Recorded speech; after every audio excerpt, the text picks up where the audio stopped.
নবী আছেন সোনার মদিনায় আল্লাহুম্মা সাল্লি আলা মাওলানা মুহাম্মদ ওয়া আলা আলি সাইয়্যিদিনা মুহাম্মদ লা ইলাহা ইল্লাল্লাহ লা ইলাহা ইল্লাল্লাহ লা ইলাহা লা ইলাহা ইল্লাল্লাহ নামাজে রোজা ছাইরো না মা বাবাকে ভুইলো না হাইরে নামাজে রোজা ছাইরো না মা বাবাকে ভুইলো না হাইরে জান্নাতে বাসি হইতে চাইলে জান্নাতে বাসি প্রাণ বড়ে করু সাধনা লা ইলাহা ইল্লাল্লাহ লা ইলাহা লা ইলাহা সাদাতে জান্নাতে বানাইলো মনের মতো সাজাইলো হাইরে একটি কদম রাখার আগে একটি কদম রাখার আগে আজরালে ধরায় পাঠাইলা লা ইলাহা লা ইলাহা ইল্লাল্লাহ মুহাম্মাদুর রাসূলুল্লাহ সাল্লাল্লাহু আলাইহি ওয়াসাল্লাম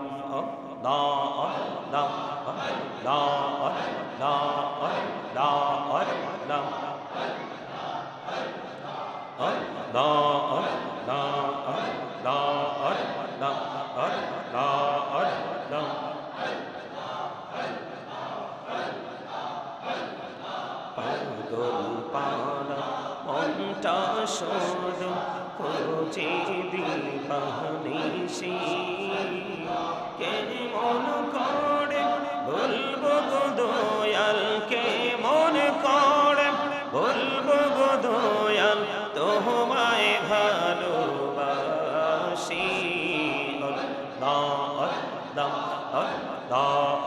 দম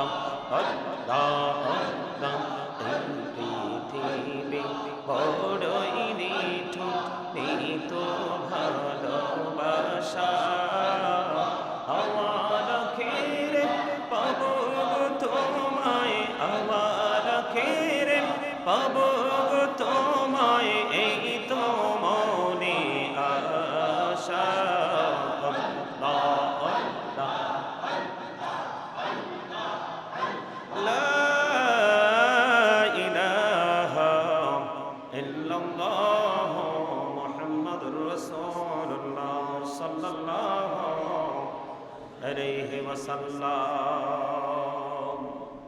উপস্থিত সম্মানিত মুআজ্জিজ মুহতারাম আসসালামু আলাইকুম ওয়া রাহমাতুল্লাহি ওয়া বারাকাতুহু।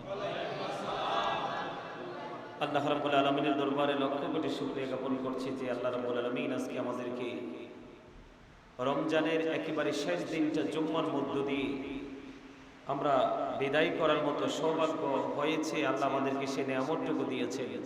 সর্বপ্রথম সে শুকরিয়া জ্ঞাপন করছি, সকলে বলুন আলহামদুলিল্লাহ। তারপরে এই জুমাতুল বিদাতে আল্লাহ রাব্বুল আলামিন আমাদেরকে সবকিছুকে কিছু সময়ের জন্য বর্জন করে জান্নাতের বাগানে আসার বসার তৌফিক দিয়েছেন। আল্লাহর হাবিবের শানে কয়েক মর্তবা দুরূদ ও সালাম এবং আল্লাহর জিকির করার তৌফিক আল্লাহ আমাদেরকে দিয়েছেন। সেই শুকরিয়া তার সকলে একবার বলুন আলহামদুলিল্লাহ। সম্মানিত উপস্থিতি, আমরা সবাই জানি আগামীকালকে ঈদুল ফিতরের দিন, কিন্তু এই দিনটাতে আগামীকালকে পবিত্র ঈদুল ফিতর উদযাপিত হবে, কিন্তু এই দিনটাতে ম্যাক্সিমাম নির্বোধ মানুষ জিনা ব্যভিচারে লিপ্ত থাকবে। নাউজুবিল্লাহ বলেন। ম্যাক্সিমাম মানুষ জিনা ব্যভিচারে লিপ্ত থাকবে। অলরেডি জিনা ব্যভিচার গত রাত থেকে শুরু হয়ে গেছে। নাউজুবিল্লাহ বলেন, আরো জোরে বলেন। অলরেডি কি হয়ে গেছে? গত রাত্র থেকে জিনা ব্যভিচার শুরু হয়ে গেছে। আগামীকালকে আর বাকিটা ফাইনাল করবে। নাউজুবিল্লাহ বলেন। আল্লাহ আমাদেরকে সেই নোংরামি থেকে, ব্যভিচার থেকে হেফাজতে রাখুন। আল্লাহ যেন আমাদেরকে পরিপূর্ণ ঈমান আমল নিয়ে যেন আমরা আগামী দিনটাকে এবং পুরস্কার গ্রহণ করার দিন হিসাবে যেন আমরা এটাকে গ্রহণ করতে পারি। আল্লাহ যেন আমাদেরকে সেই মানসিকতা দান করে। সকলে বলেন আমিন। সম্মানিত উপস্থিতি, এই জন্য ছোট্ট করে আমি বলেছি আলহামদুলিল্লাহিল্লাযী হারামাল ফাহশা ওয়াল মুনকার। জোরে জোরে বলেন আল্লাহু আকবার। এই জন্য সমস্ত প্রশংসা আল্লাহ রাব্বুল আলামিনের জন্য, যিনি আমাদেরকে বন্ধু অশ্লীলতা ও ঘৃণ্য কাজকে হারাম করে দিয়েছেন। অশ্লীলতা এবং ঘৃণ্য কাজকে আমাদের জন্য হারাম করেছেন কে? আল্লাহ রাব্বুল আলামিন। কারণ আল্লাহ যাকে ভালোবাসেন তাকেই তিনি উপদেশ দেন, যাকে ভালোবাসে না তার জন্য কোনো উপদেশের কোনো প্রয়োজন হয় না। কারণ যেখানে ভালোবাসা নাই সেখানে কোনো কন্ডিশন চলে না। আল্লাহ রাব্বুল আলামিন কোন বেঈমান, কাফির, কোন মুশরিক, কোন মুনাফিককে কোন ইনস্ট্রাকশন দেয় নাই। কারণ আল্লাহ রাব্বুল আলামিন জানিয়ে দিয়েছেন উইদ্দাত লিল কাফিরিন, তাদের জন্য জাহান্নাম বরাদ্দ দেওয়া আছে বন্ধু। যারা জান্নাতি, আল্লাহ রাব্বুল আলামিন আমি আপনাদেরকে বলে দেই, আগামী কালকে ঈদের দিন সবাই মনে করে নতুন জামা, নতুন টুপি, নতুন জায়নামাজ আস্তিনের নিচে করে করে ঈদের জানা যায় কি ঈদের নামাজ পড়ার নামে ঈদের নামাজ। ঈদ এটা না রে, আগামী কালকে প্রকৃত ঈদ হলো পরিপূর্ণ রোজাদারের জন্য। আর যে পরিপূর্ণ রোজাদার না, আগামী কাল তার জন্য বড় বিপর্যয় এবং ধিক্কারের দিন। জোরে জোরে বলেন নাউজুবিল্লাহ। আগামী কালকে ওই মানুষগুলো একটা রাস্তা দিয়ে জান্নাতের বাগানে ঈদের নামাজ পড়ার জন্য আসবে বন্ধু। খুঁজে খুঁজে আরেকটা রাস্তা দিয়ে যখন সে তার গন্তব্যে পৌঁছাবে, আমার মালিক খুশি হয়ে বন্ধু আল্লাহ রাব্বুল আলামিন তাকে পুরস্কার দিয়ে দেবে। এই পুরস্কার হলো সবচেয়ে বড় পুরস্কার হলো বন্ধু, ওই মানুষটা একেবারেই বেগুনাহ মাসুম নিষ্পাপ হয়ে তার ঘরে ফিরে আসবে। আর এই নিয়ামত আল্লাহ রাব্বুল আলামিন দেবে একমাত্র মুত্তাকি বান্দাদেরকে। জোরে জোরে বলেন না একবার আমিন। আর জোরে বলেন আমিন। বন্ধুরে আমার, আমি আপনাদেরকে বন্ধু বলে দিতে চাই, আল্লাহর হাবিব সরকারে মদিনা তিনি জানিয়ে দিয়েছেন, মুত্তাকিগণ তোমরা জেনে রাখো, মহিলাদেরকে দৃষ্টি, কথা, কর্মের মাধ্যমে কষ্ট তপ্ত করা এটা কবিরা গুনাহ, অশ্লীলতা হিসাবে গণ্য হলো কোরআন হাদিসে। নাউজুবিল্লাহ বলেন না কেন? আর জোরে বলেন। আমার কথা কি বুঝতে পেরেছেন? রাসূল আমাদেরকে জানিয়ে দিয়েছে, অত্যন্ত সিনসিয়ারলি কথাটা নেবেন বন্ধু। অত্যন্ত সেনসিটিভ একটা বিষয়। কোন নারীকে, কোন মুসলমান, কোন পুরুষ কোন নারীর দিকে কুদৃষ্টি দেওয়া, তাকে কথার মাধ্যমে, কিসের মাধ্যমে?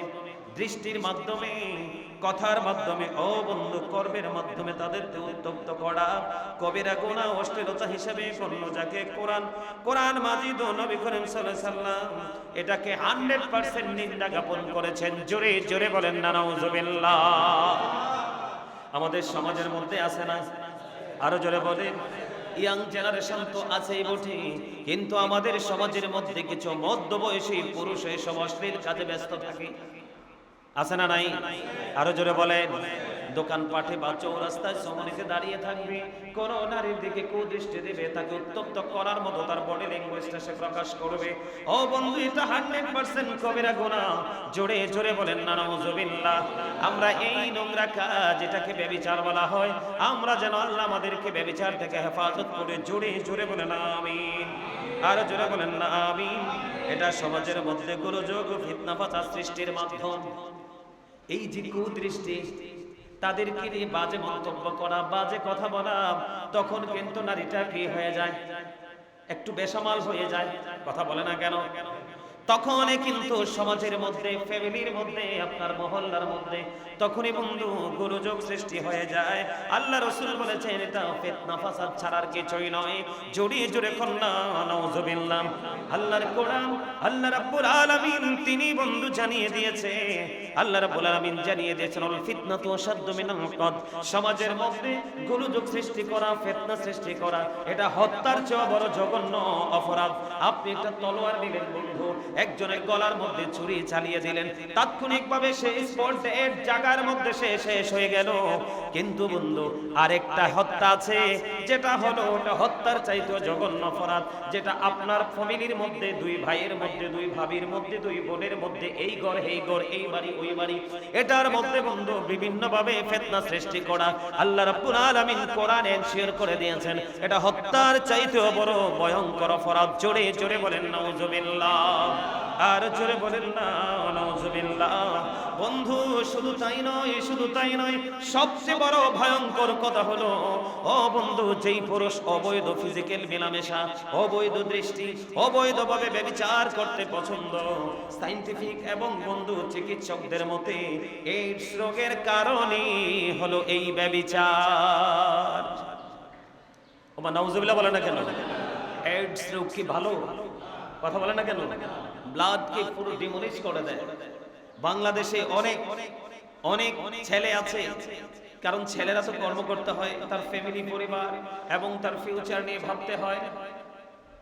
অনেক ছেলে আছে আপনার এই ভয়ঙ্কর রোগে আক্রান্ত, সে আক্রান্ত হওয়ার কারণে কিন্তু সে তার ফিউচার নিয়ে ভাবতেও পারছে না, কারণ শরীর যদি স্ট্রং না হয় আপনি কিন্তু আপনার বাকি জায়গাগুলোকে স্ট্রং করতে পারবেন না, ঠিক কিনা বলেন?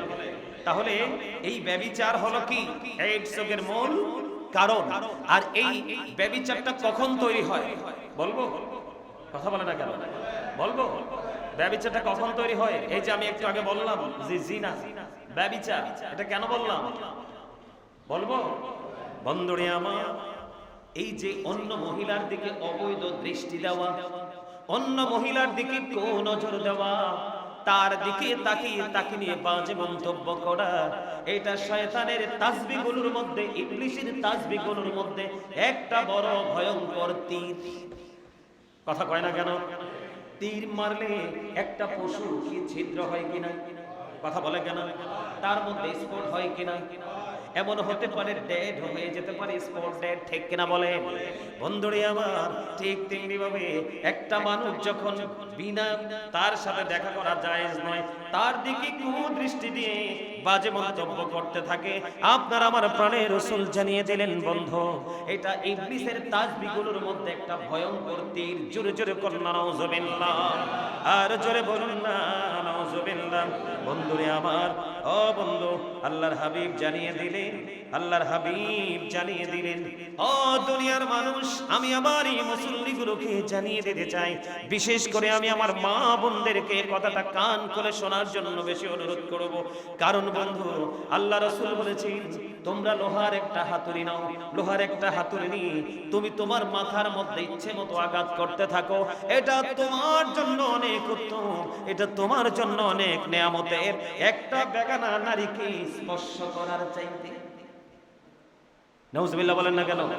আরো জোরে বলে।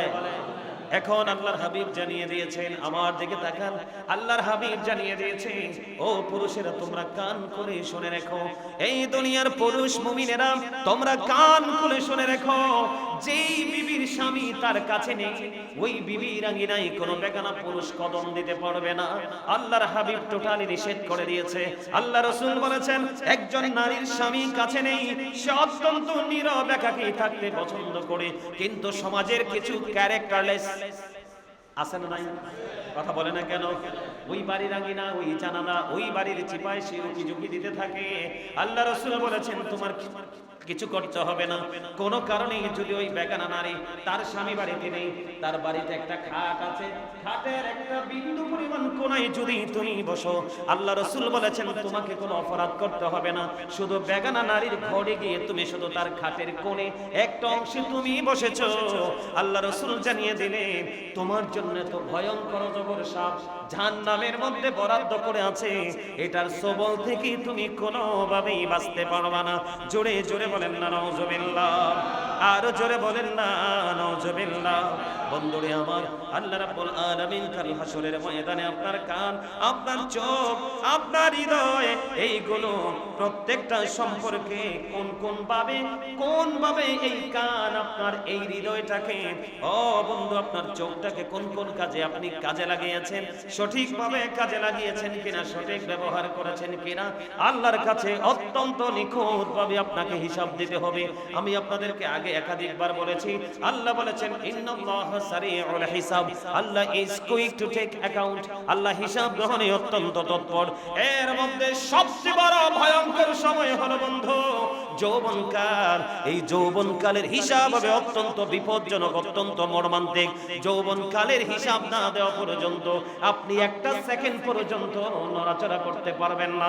জোরে জোরে বলেন না আল্লাহু আকবার, আরো জোরে বলেন না আল্লাহু আকবার। বন্ধুরে আমার, এই জন্য আপনার আমার প্রাণের রাসূল তিনি বন্ধু জানিয়ে দিয়েছে। আলোচনা কি মন দিয়ে শুনতেছেন? আলো কি দেখেন নাই কখনো? আলো কি দেখেন নাই? আলো কেমন হয় এটাকে দেখেন নাই? লাইটটা যদি, এটার স্ক্রিনটা যদি ইয়েলো হয় তাহলে গ্লেজটাও ইয়েলো হবে, ঠিক কিনা বলেন? এটার স্ক্রিনটা যদি রেড হয় তাহলে এটার গ্লেজটাও রেড হবে। এটা স্ক্রিনটা যদি ব্ল্যাক হয় তাহলে ওটার গ্লেজটাও ব্ল্যাক হবে। এটার স্ক্রিনটা হোয়াইট, এটার গ্লেজও হোয়াইট। এটা তো আমরা কমন জিনিস। আমি আলোচনা করতেছি, আপনার হঠাৎ করে দৃষ্টি চলে গেল ওই জায়গায়। আমার মনে হয় আমি যতটা আগ্রহ নিয়ে আপনাদেরকে শোনাচ্ছি আপনারা ততটা আগ্রহ নিয়ে, সবাইকে বলছি না কিন্তু, সবাইকে বলছি না। আমার এখানে কিছু গুড স্টুডেন্ট আছে, তাদেরকে ভেরি গুড স্টুডেন্ট হিসাবে আমি আখ্যায়িত করেছি। তারা আল্লাহ যেন কাল হাসরের ময়দানে ভেরি গুড স্টুডেন্ট হিসাবে তাদেরকে আল্লাহ কবুল করেন। সকলে বলেন আমিন, আরো জোরে বলেন। খতিব সাহেবের আলোচনা যদি প্রত্যেকটা মুসল্লি কান পেতে শুনতো এবং কার আগে কে আসবে আলোচনা শোনার জন্য এই প্রতিযোগিতা যদি থাকতো, আপনার এই মহল্লা হয়ে যাবে আগামী 1 বছরের মধ্যে মডেল। জানেন এটা? আপনার এই মহল্লা হয়ে যাবে মডেল। আপনি মনের অজান্তে নিজেকে কন্ট্রোলিং এ নিয়ে আসতে পারবেন। অন্য সময় যেটা করবে আপনি পারবেন না, অন্য সময় যেটা খাবে আপনি পারবেন না। কথা কি বুঝতে পারেন? আমার কথা বুঝতে পারেন? নিজেকে ব্যতিক্রম কিছু করার চেষ্টা করেন। শোনেন, আমি বলি আল্লাহর বন্ধু হওয়ার জন্য, আল্লাহর ওলি হওয়ার জন্য আল্লাহর ওলির বংশে জন্ম নেওয়া লাগে না। আল্লাহর ওলি হওয়ার জন্য আল্লাহর ওলির বংশে জন্ম নিতে হবে এমন কোনো কথা নাই। নবী রাসূলের ইতিহাস পড়ে দেখেন, সকল নবীদের যেই যে নবীদের সন্তান পৃথিবীতে আসছে তারা নবী কি পরবর্তীতে আবার নবী হইছে? কথা বলেন না কেন? হইছে, হইছে। শ্রেষ্ঠ নবী আমার নবী। কথা বলেন, আমার নবী না? আমার নবীর পুত্র সন্তানগুলো আছে, পালক পুত্র আছিল, আছে নাই তো? কিছু আছে নাই তো? চলে গেছে, চলে গেছে না? কিন্তু মেয়ে আছে, কি আছে? মা খাতুনে জান্নাত ফাতেমা আরো আছে, কিন্তু উল্লেখ করতে হয় মা খাতুনে জান্নাত ফাতেমা আছে না নাই? কথা বলেন, ফাতেমার ঘরে কি হয়েছে? ওরে বাপ রে বাপ, শুধু শাহেনশাহ নেই। মারহাবা কোন? জান্নাতের শাহেনশাহ। কেমন মনে করে দিব একটু। আল্লাহ রাসূল কি বলেছেন? আল হাসান ওয়াল হুসাইন সাইয়্যিদ শাবাবি আহলিল জান্নাহ। Imam Hasan and Husain are the leader of younger people in Jannah. এমন শাহেনশাহ যেই শাহেনশাহ দুনিয়ার বুকে আলেমদের সাথে প্রেম করার প্রতিযোগিতা করে, আলেমদের কথা শোনার প্রতিযোগিতা করে, তাদের কথা শুনে বাস্তবায়ন করার চেষ্টা করে। ওই সমস্ত মানুষগুলোর জন্য আল্লাহ রাসূল বলছে আমার প্রয়োজন নেই, আমার কলিজার টুকরা ইমাম হাসান হুসাইন, দ্যাটস এনাফ তোমাদের জন্য। মারহাবা বলেন। শুধু কি তাই? রাসূল বলেছেন হুমা রাইহানাইয়া মিনাদ দুনিয়া, Imam Hasan and Husain to my flower in the world. আমার রাসূল বলেছেন ইমাম হাসান হুসাইন দুনিয়া আমার দুইটা ফুল। ফুলে কি সৌন্দর্য আছে না? ফুলে কি ঘ্রাণ আছে না? এই এগুলো হচ্ছে very intelligent and very clever যে পারসন গুলো, এগুলো তাদেরকে ভাবাবে, তাদের হৃদয় রাজ্যকে ওলট পালট করে দিবে। তার ক্যারেক্টারকে ব্যাড ক্যারেক্টার থেকে গুড ক্যারেক্টার হিসেবে প্রিপেয়ার করার জন্য কন্টিনিউয়াসলি কম্পিটিশন শুরু করে দিবে। সম্মানিত উপস্থিতি, হৃদয় শোনেন, আজকের আলোচনাতে এত সেনসিটিভ, এত গুরুত্বপূর্ণ, এটাকে যদি আপনার হৃদয়ে ধারণ করতে পারেন সবগুলো মনে রাখতে পারবেন না। আরে হুজুরাই তো পারে না মনে রাখতে। কথা কয় না কেন? সব হুজুর কি হুজুর? সব ইমাম কি ইমাম? কথা বলেন। সব পীর কি পীর? সব আল্লাহর ওলি কি ওলি? কিছু নামে আছে আর কাজের টি খুব কম, সীমিত। কথা বলে না কেন? সব মুসল্লি কি মুসল্লি? নাও। অত্যন্ত গুরুত্বপূর্ণ। আপনি শোনেন, আসার সিরিয়াল আছে, বাবা দাদা আসছে, তারপরে বাবা আসছে, তারপরে আমি আসছি, তারপরে আমার প্রজন্ম আসছে। আসার সিরিয়াল আছে, যাওয়ার কোনো সিরিয়াল নেই। যেহেতু যাওয়ার কোনো সিরিয়াল নেই, এটা সিরিয়ালটা ভঙ্গ হতে পারে। তো সেই জন্য আপনাকে আমাকে যাওয়ার জন্য বাজারটাও এখনই করতে হবে, ভাবার সুযোগ নাই। বন্ধুরে আমার, আমার নবী আপনার নবী দু জাহানের বাদশা নবী রহমাতুল লিল আলামিন নবী তিনি বন্ধু করে দিয়েছেন। হাদিসের রাবী হলেন হযরতে শাহর ইবনে শাদ রাদিয়াল্লাহু তাআলা আনহু। আমার জীবনে যত আজকে 2002 থেকে 2026 আমার জীবনে এত বেশি আলোচনা করেছি বন্ধু এই হাদিসটাকে নিয়ে। আজকে এই হাদিসটা আমার এই খুতবার আলোচ্য বিষয়ের মধ্যে ঢুকে গেল। হযরতে শাহর ইবনে শাদ রাদিয়াল্লাহু তাআলা আনহু থেকে হাদিস কানা বর্ণিত। আমার নবী আপনার নবী তিনি বন্ধু জানিয়ে দিলেন যেই ব্যক্তি দুই সোয়ালের মধ্যখান তার মানে মুখ কি দুই সোয়ালের মধ্যখান তার মানে জবান, আমার রাসূল বলে দিলেন এরপরে হলো দুই রানের মধ্যখান তার মানে লজ্জাস্থান।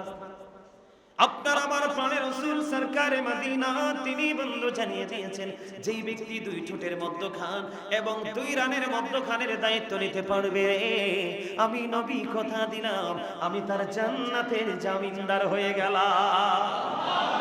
জোরে জোরে কোন সুবহানাল্লাহ। ওই যে ফার্স্ট টাইমে বলেছি নারীকে উত্তপ্ত করা হয় কি দিয়া? মুখ দিয়া, ঠিক কিনা বলেন? তাদেরকে নিয়ে খারাপ মন্তব্য করা হয় কি দিয়া? মুখ দিয়া। এই জন্য আল্লাহ রাসূল আগে মুখের কথা জবানের কথা বলেছেন। তুমি যদি তোমার এই দুই ঠোঁটের মধ্যখানকে কন্ট্রোলিং এ আনতে পারো, তুমি যদি তোমার লজ্জাস্থানকে কন্ট্রোলিং এ আনতে পারো, এই যুগে আমি বলবো আজকে একদম দায়িত্বহীন ভাষায় বলবো এই যুগে ম্যাক্সিমাম ছেলেমেয়েরা ও বন্ধু জিনা ব্যভিচার করতে বাধ্য হয়, একজন আরেকজনকে টিজিং করাইতে বাধ্য হয়। এটার জন্য 100% দায়ী হলো বাবা মা। ছেলের শরীরে যৌবনে ভরপুর টকবক ছেলে যৌবনে জোয়ার বদ্ধ দোল খাচ্ছে, মেয়ের মধ্যে পরিপূর্ণ যৌবন দোল খাচ্ছে।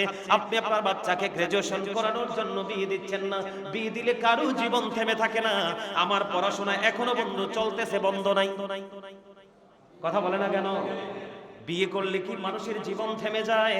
না না না ও বন্ধু, তার লাইফটা আরো বেশি স্টাইলিস্ট হয় এবং খুব স্মুথ হয়, খুব সফট হয়। কারণ বিয়ে এমন একটা নিয়ামত, এটার মধ্যে অনেকগুলো গুণ আছে। বিয়ের সাবজেক্ট আসলে বলবো বন্ধু, এখন বলা যাবে না। বিয়ে এমন একটা নিয়ামত, পরিপূর্ণ যখন হবে ছেলেটা মেয়েটা আপনি বিয়ে দিয়ে দেন, এরপরে আপনি তার জীবনকে তার উপর ছেড়ে দেন, দেখবেন আগের চাইতে অত্যন্ত মার্জিত ভাবে তার লক্ষ্যে সে পৌঁছে যাবে। কারণ তার মনের মধ্যে শয়তান কখনো মন্ত্রণা ঢুকাতে পারবে না। জোরে জোরে বলেন একবার আল্লাহু আকবার। এই জন্য আমি প্রায় সময় বলি ছেলে উপযুক্ত হয়েছে, মেয়ে উপযুক্ত হয়েছে, বিয়ে দিয়ে দেন। নিয়ামত আপনার দুইটা, একদিকে ছেলেটার চরিত্র থাকবে সুন্দর, আরেকদিকে আল্লাহ যদি চায় আপনার কলিজার টুকরা পরবর্তী প্রজন্ম অল্প সময়ের মধ্যে আপনি দেখতে পাবেন, ঠিক কিনা বলেন? আরো জোরে বলেন। আপনার যে নাতি হলো এটা আল্লাহর ওলি হবে কিনা এটা আপনি জানেন না, অথবা নাতনি হলো একদিন আগে জন্ম হলে একদিন আগে বিয়ে হবে, একদিন আগে আপনার নাতনির করে আরেকটা প্রজন্ম আসবে, এটাও তো আল্লাহর ওলি হতে পারে। কথা বলে না কেন? এই জন্য আপনার মূলে যদি আপনার স্ট্রাকচার যদি ঠিক থাকে তাহলে বাকি সবগুলো অটোমেটিক্যালি ঠিক হয়ে যাবে।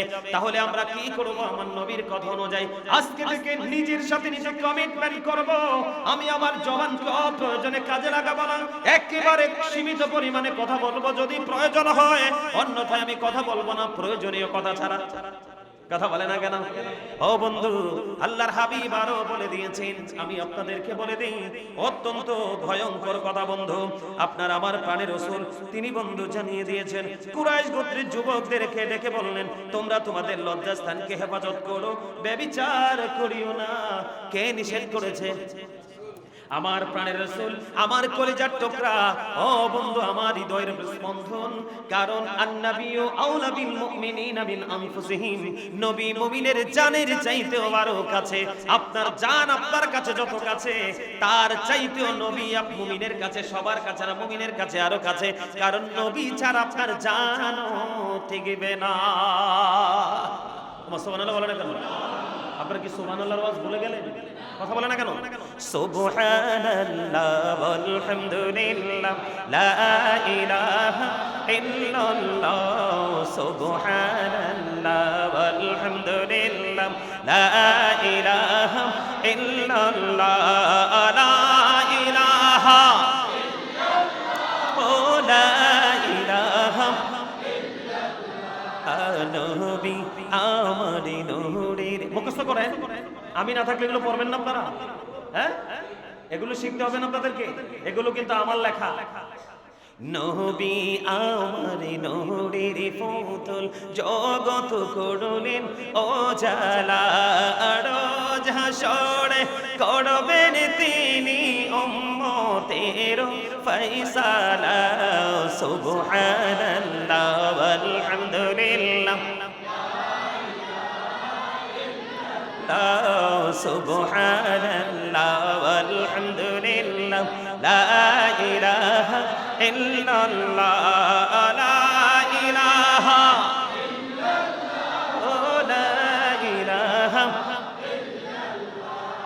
নামের সাথে নাম মিশাইয়া যারে আল্লাহ পাঠাইলা নামের সাথে নাম মিশাইয়া যারে আল্লাহ পাঠাইলা নিজে আল্লাহ দোস্ত বলে তাহার প্রেমে মজিলা সুবহানাল্লাহ ওয়ালহামদুলিল্লাহ সুবহানাল্লাহ ওয়ালহামদুলিল্লাহ সুবহানাল্লাহ ওয়ালহামদুলিল্লাহ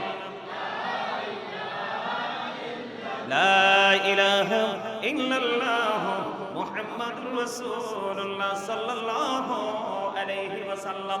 আল্লাহর হাবিব সরকারে মদিনা